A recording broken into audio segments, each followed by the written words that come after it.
ನಮಸ್ಕಾರ ವೀಕ್ಷಕರೇ, ನಾನು ಯಶೋಧ ಮಂಜುನಾಥ ಬಮ್ಮನಕಟ್ಟಿ. ತಮ್ಮೆಲ್ಲರಿಗೂ ಅದಮ್ಯ ವಾಹಿನಿಗೆ ಪ್ರೀತಿಯ ಸ್ವಾಗತ.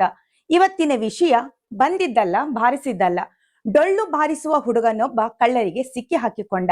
ಅವರು ಅವನನ್ನು ತಮ್ಮ ದಿನನಿತ್ಯದ ಕಳ್ಳತನದ ಕೆಲಸಕ್ಕೆ ಉಪಯೋಗಿಸಲು ದೇವರೇ ಇವನನ್ನು ನಮಗೆ ಕರುಣಿಸಿದ್ದಾನೆ ಎಂದು ತಿಳಿದು ಸಂತೋಷ ಪಟ್ಟರು. ಅವನಿಗೋ ಡೊಳ್ಳು ಬಾರಿಸುವುದೊಂದನ್ನು ಬಿಟ್ಟು ಇನ್ನೇನು ಗೊತ್ತಿಲ್ಲದ ಮುಗ್ಧ.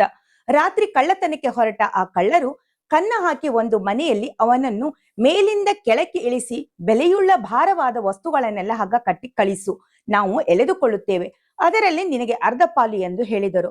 ಅದು ಅವನಿಗೆ ಗೊತ್ತೇ ಇಲ್ಲ. ಭಾರವಾದುದನ್ನ ಬೀಸು ಕಲ್ಲನ್ನು ಕಟ್ಟಿದ. ಕಳ್ಳರು ಮೇಲಕ್ಕೆ ಎತ್ತಿದರೆ ಅದು ಕಲ್ಲು ಎಂದು ತಿಳಿದಾಗ ನಿರಾಶೆಯಾಯಿತು. ಮತ್ತೊಂದು ಮನೆಗೆ ಹೋಗಿ ಇಳಿಸಿದಾಗ ವಿಷಯ ತಿಳಿಯದ ಅವನು ಆ ಮನೆಯ ಯಜಮಾನನನ್ನೇ ಎಚ್ಚರಿಸಿ ಕೇಳಿದಾಗ ಕಳ್ಳರು ಓಡಿ ಹೋಗಿ ಬದುಕಿದರು.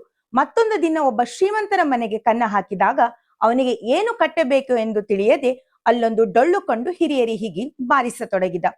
ಮನೆಯವರೆಲ್ಲ ಎಚ್ಚರಗೊಂಡು ಬಂದು ಬಡಿಯತೊಡಗಿದರು.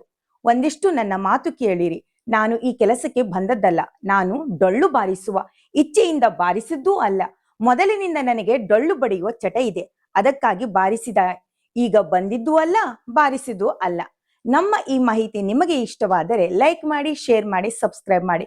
ಮತ್ತೆ ಮುಂದಿನ ವಿಡಿಯೋದಲ್ಲಿ ಭೇಟಿಯಾಗೋಣ. ಅಲ್ಲಿಯವರೆಗೂ ನಮಸ್ಕಾರ.